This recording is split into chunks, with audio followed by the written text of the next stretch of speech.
গেল কয়েক বছর ধরে উৎসবমুখর পরিবেশে অনুষ্ঠিত হচ্ছে বঙ্গবন্ধু ও বঙ্গমাতা গোল্ড কাপ প্রাথমিক বিদ্যালয় ফুটবল টুর্নামেন্ট। চলতি আসরের ফাইনাল শনিবার আর্মি স্টেডিয়ামে প্রধান অতিথি হিসেবে থাকবেন প্রধানমন্ত্রী শেখ হাসিনা। অর্ণবাপী রিপোর্ট।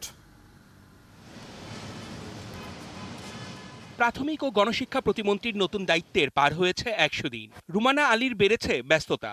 সফলভাবে শেষ করতে হবে বঙ্গবন্ধু ও বঙ্গমাতা গোল্ড কাপ প্রাথমিক বিদ্যালয় ফুটবল টুর্নামেন্টের ফাইনালটা। প্রধান অতিথি হিসেবে উপস্থিত থাকবেন প্রধানমন্ত্রী শেখ হাসিনা।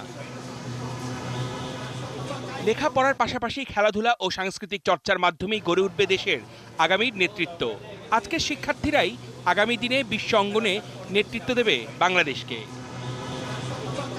অংশগ্রহণকারীর বিচারে বঙ্গবন্ধু ও বঙ্গমাতা গোল্ড কাপ ফুটবল টুর্নামেন্টকে বিশ্ব ফুটবলের সবচেয়ে বড় ফুটবল উৎসব বললে মোটেও ভুল হবে না। বালক আর বালিকা এই দুই ক্যাটাগরিতে এবারের আসরে অংশ নেয় 22,22,026 জন। ইউনিয়ন, উপজেলা, জেলা ও বিভাগীয় পর্যায়ের পর চূড়ান্ত পর্বের ফাইনাল। বঙ্গবন্ধু গোল্ড কাপ টুর্নামেন্টটিকে নিয়ে এবং বেগম ফজিলাতুন্নেসা মুজিব টুর্নামেন্টটিকে নিয়ে যেটা আমাদের প্ল্যান, সেটা হচ্ছে আমরা যাতে গ্রিনিস ওয়ার্ল্ড বুকে আমরা নাম লেখাতে পারি, সেই চেষ্টাটুকুই আমরা আসলে এখনও করে যাচ্ছি।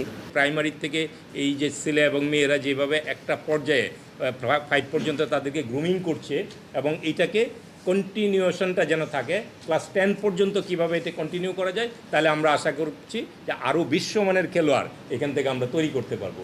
শিক্ষার মান বৃদ্ধি ও স্থানীয় জনগণের সম্পৃক্ততা বৃদ্ধির জন্য পড়ালেখার পাশাপাশি খেলাধুলার মাধ্যমে শিক্ষার্থীদের শারীরিক ও মানসিক বিকাশ, প্রতিযোগিতার মাধ্যমে শিক্ষার্থীদের মনোবল বৃদ্ধি সহ খেলোয়াড় সুলভ মনোভাব গড়ে তোলার লক্ষ্য নিয়েই এই আয়োজন।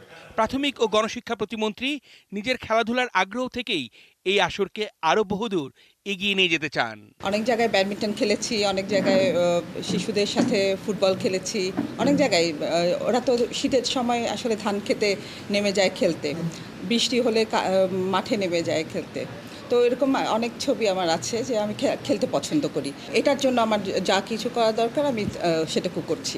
ছেলেদের বঙ্গবন্ধু গোল্ড কাপের ফাইনালে জামালপুরের চরগোলবাড়ির প্রতিপক্ষ রংপুরের তালিমগঞ্জ সরকারি প্রাথমিক বিদ্যালয়, আর মেয়েদের বঙ্গমাতা গোল্ড কাপের ফাইনালে ব্রাহ্মণবাড়িয়ার বাঞ্ছারামপুরের মুখোমুখি হবে লালমনিরহাটের টেপুরবাড়ি বিদ্যালয়।